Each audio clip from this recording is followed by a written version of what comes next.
1957 मधली superhit film नया दौर या पिक्चरच्या लीडमध्ये होते दिलीप कुमार आणि वैजंतीमाला. पण ही फिल्म रिलीज होण्यापूर्वीच एका वादात सापडली. या फिल्मवर कोर्ट केस झाला होता आणि याच फिल्ममुळे दिलीप कुमार आणि मधुबाला यांचा लव्ह रिलेशनशिप संपुष्टात आला होता.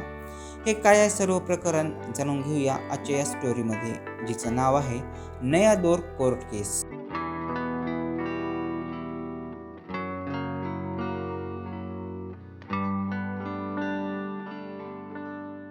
1957 मध्ये प्रसिद्ध डायरेक्टर आणि प्रोड्युसर बी.आर. चोप्रा यांनी नया दौर या फिल्मसाठी दिलीप कुमार आणि मधुबाला यांना साईन केलं होतं.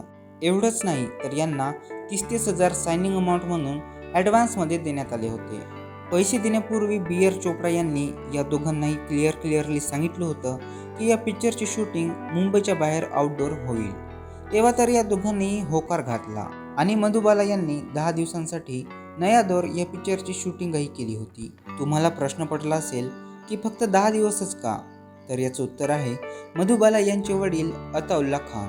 मधुबाला यांचे वडील अताउल्ला खान, जे की मधुबाला यांचे मॅनेजरही होते, ते आउटडोर शूटिंगसाठी सहमत नव्हते. जेव्हा बी.आर. चोप्रा यांनी अताउल्ला खान यांना कारण विचारले तर कारण सांगण्यात आलं मधुबाला यांची सेफ्टी. बी.आर. चोप्रा यांनी अताउल्ला खान यांना लाख समजविले पण ते समजले नाही. नंतर बी.आर. चोप्रा यांनी मधुबाला यांना दिलेले 30,000 रुपये रिटर्न मागितले. त्यावर अताउल्ला खान यांनी ती रक्कम देण्यास मनाई केली. यावर बी.आर. चोप्रा भडकले. त्यांनी मधुबाला यांना लगेच रिप्लेस केले आणि मधुबालाच्या जागी वैजंतीमाला यांना प्लेस केले.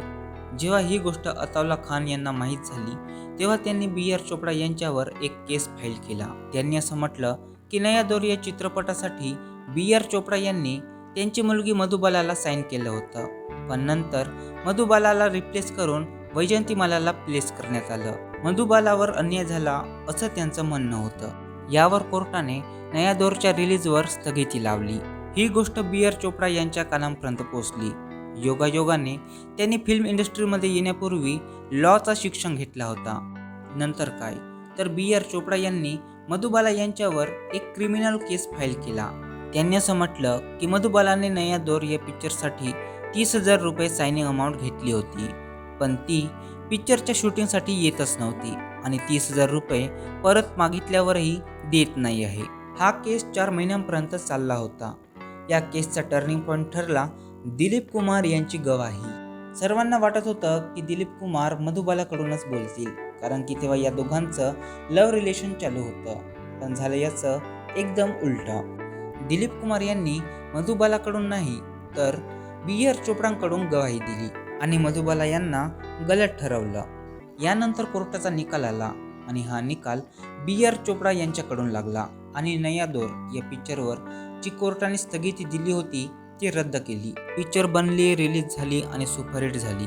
यानंतर बी.आर. चोप्रा यांनी जो केस चालू होता तो मागे घेतला, कारण की फिल्म तर रिलीज झाली होती.